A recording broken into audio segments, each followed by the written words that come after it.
There is something sacred about the innocence of a child, the way a boy can spend an entire afternoon doing absolutely nothing and still come home with dirt on his knees and a story worth telling. Childhood is supposed to be the one season of life where the world has not yet found a way to reach you.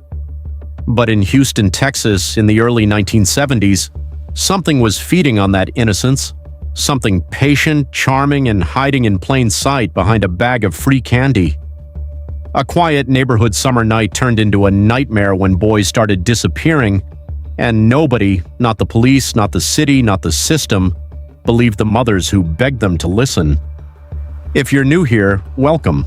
I hit that subscribe button and turn on notifications because we cover cases like this every single week, the ones that should never be forgotten. Now let's get into it. The Houston Heights neighborhood in the early 1970s was the kind of place where kids ran in packs. Modest houses, chain-link fences, older siblings watching younger ones while parents worked double shifts. These were working-class families, tight-knit, proud, and doing their best. The boys who went missing from these streets were not statistics. They were sons, brothers, best friends. They had inside jokes and bad haircuts and futures that were taken from them before they ever had the chance to understand what a future even meant. Jeffrey Allen Conan was born on August 18, 1952 in Houston, Texas. He was the kind of 18-year-old that parents brag about, thoughtful, curious, already enrolled at the University of Texas. His mother, Dorothy, described him as a kid who read everything he could get his hands on and never left the house without saying goodbye. Jeffrey had a habit of writing little notes, not letters, just small scraps of paper with thoughts he didn't want to lose. His friends remembered him as the one who always had a plan, always had somewhere to be, and always showed up when he said he would. In September of 1970, Jeffrey hitchhiked toward a friend's house. He never arrived. He was the first. He would not be the last. David Hilligiest was 13 years old, born in 1958, with the kind of energy that made rooms louder just by his entering them. He lived on Lamar Drive in the Heights with his parents, our Fred and Clyde Hilligiest, and his younger brother, Gregory. David was the older brother who let Gregory tag along even when he pretended not to want him there. He loved swimming. He loved the heat the way only Texas kids do, like it was a dare you accepted every morning and won by sundown. On May 29, 1971, David and his neighbor Mally Winkle, also 13, went to the Corll Candy Company to buy some sweets. They never came home. Clyde Hilligiest spent the next 2 years driving through Houston with flyers, calling the police every week, being told her son had probably just run away. She knew that wasn't true. Mothers always know. Marty Ray Jones was 18, born in 1953, a young man who had recently started working to help his family. He was the kind of teenager who had already started carrying adult weight, working jobs, helping at home, trying to figure out who he was in a city that moved fast. His friend said he had a laugh that started slow and then took over his whole face. He disappeared in the summer of 1971. His family reported him missing. The police filed a report and moved on. Charles Cobble and Marty Jones vanished together in August 1971. They were close friends, the kind who finished each other's sentences. Charles was 17, a quiet kid who had recently confided to his mother that he felt like something big was just around the corner for him. He meant it in a hopeful way. He was wrong about what was waiting.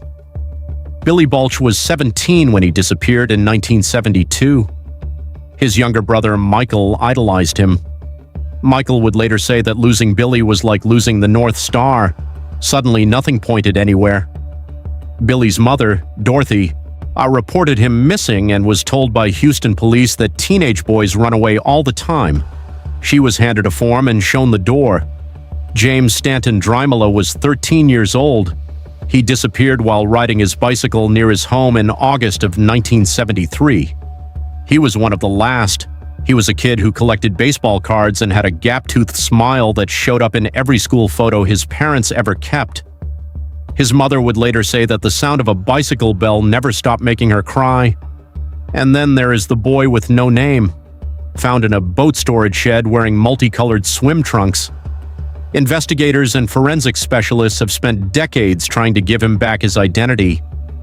In August of 2023, the National Center for Missing and Exploited Children released an updated forensic sketch. As of 2026, he remains unidentified, a child without a name in a file labeled John Doe 1973. Someone out there knows who he was. Someone has been living with that silence for over 50 years. The boys who disappeared in Houston's Heights neighborhood were not taken from dark alleys. They were taken from their own streets, their own routines, their own sense of safety. David Hilligist walked to the candy company on a Saturday morning after telling his mother he'd be back before lunch. Charles Cobble and Marty Jones told their families they were going to hang out at a friend's place. Billy Balch left in the afternoon and called home once, sounding normal, sounding like himself, before the line went quiet forever. This is what made the Corll case so devastating and so difficult for investigators to initially grasp. There was no single scene of abduction, no moment of obvious violence in a public space. There was just a door that boys walked through, and then silence. Dean Corll had positioned himself as a neighborhood figure, generous, friendly, the man with free candy and a welcoming house. He had lived near schools deliberately. He had made himself familiar. He had made himself safe. Boys would arrive expecting music, maybe some beer, maybe the vague thrill of being somewhere adults weren't supposed to know about. What they found instead was a room they would not leave. On the night of August 8, 1973, 17-year-old Elmer Wayne Henley Jr. made a decision that ended Dean Corll's killing operation and began the unraveling of what would become one of the most horrifying revelations in American criminal history. Henley had arrived at Corll's house with two friends, Timothy Curley and a girl named Rhonda Williams. Corll was enraged. He had not expected a girl. He bound all three of them. And then, somewhere in the chaos of that night, something shifted in Henley. He talked Corll into releasing him, and when Corll turned his back, Henley grabbed the gun and shot him 6 times. Henley called the police. The conversation was brief. He told the dispatcher, "I just killed a man." What came next was the systematic excavation of 3 years of murder. Henley led investigators to a boat storage shed in southwest Houston. When the doors opened, the smell told police what their minds weren't ready to accept. 17 bodies, wrapped in plastic, buried in lime, stacked and stored like Corll had intended them to stay there forever. Then Lake Sam Rayburn, 4 more, then High Island Beach, 6 more. 27 identified victims, 1 who remains nameless. The Houston Police Department received calls from families every week for 3 years. Mothers who said their sons would never run away.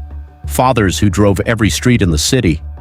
They were told again and again that teenagers leave, that boys wander, that there was nothing to investigate. When Dorothy Hilligist was told that her son David's remains had been found in a storage shed, she did not collapse. She had already done her collapsing. She had spent 2 years knowing. What she felt in that moment, she later said, was not surprise. It was the awful confirmation of something a mother's heart had never stopped telling her. Dean Arnold Corll was born on December 24, 1939 in Fort Wayne, Indiana. He grew up in a family defined by instability. His parents divorced and remarried multiple times, and Dean was often shuffled between households.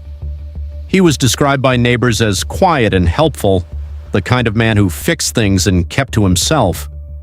He served in the U.S. Army from 1964 to 1965, was honorably discharged, and returned to Houston to work as an electrician. He volunteered in the community. He gave candy to neighborhood children. He cultivated an image of harmless generosity with meticulous patience. The first cracks in that image were invisible to everyone around him. Corll's sexual violence operated in complete secrecy, she hidden behind a carefully constructed social personality. He began targeting boys as young as 13, using alcohol, marijuana, and the promise of a good time to bring them to his home. Once inside, a custom-built torture board, 8 feet of plywood fitted with handcuffs and rope anchors, waited in a back room. David Owen Brooks was 14 years old when Corll began grooming him. By the time he was fully drawn into Corll's orbit, Brooks had been promised money, gifts, and a sense of belonging that his difficult home life had never given him. He received $200 for every boy he delivered. Elmer Wayne Henley Jr. came from a family struggling with poverty and instability. He was 15 when he was recruited. He has said in interviews that he was terrified of Corll and convinced himself that by cooperating he was protecting himself and sometimes others. Whether that is fully true is something only Henley knows. What is documented is that he participated in the luring of victims until the night he did not. The investigation was less a triumph of detective work than an act of forced reckoning. Corll was dead. The confessions came from the boys who survived him. Henley led police to every burial site. He talked for hours, he drew maps, he named names. The courtrooms in Houston were filled with parents who had spent years being ignored by the very system now asking them to sit quietly and observe due process. They were not always quiet. There were moments when grief moved faster than decorum allowed. Henley was convicted of 6 murders and sentenced to 6 consecutive life terms. At every parole hearing, and there have been many, victims' families have appeared, have written letters, have made phone calls to ensure the board remembers what the crime actually looked like. As of 2026, Henley remains incarcerated. His most recent parole hearing concluded in October 2025. He was denied. David Brooks was convicted and sentenced to life in prison. He died there on March 28, 2020 from COVID-19. He was 62 years old. The Corll case forced a national conversation about how law enforcement treats missing children from working-class communities.